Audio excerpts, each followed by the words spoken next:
ఇప్పుడు ఒక స్వామి కన్యస్వామి మాల వేసుకోవాలి అంటారు. మొదటగా ఆ స్వామి తీసుకోవాల్సిన జాగ్రత్తలు ఏమిటి? మాల వేసుకునేటప్పుడు వేసుకున్న తర్వాత కానీ పాటించవలసిన నిష్ట నియమాలు ఏమిటి స్వామి?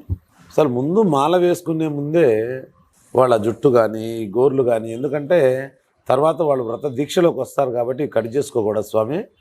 దాని గురించి మనం ముందే గోర్లు వెంట్రుకలు కట్ చేసుకొని స్వామి బట్టలు, ఒక మాల వేసుకునేటప్పుడు పంచ మాలలు తీసుకొని ఏ గురుస్వామి దగ్గరికి వెళ్ళినా అయ్యప్ప మాల వేస్తారు స్వామి.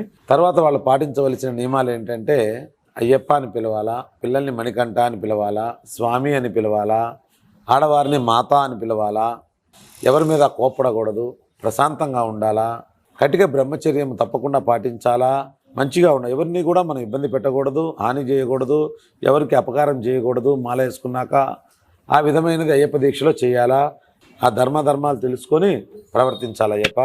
దాని గురుస్వామిని అడగాల.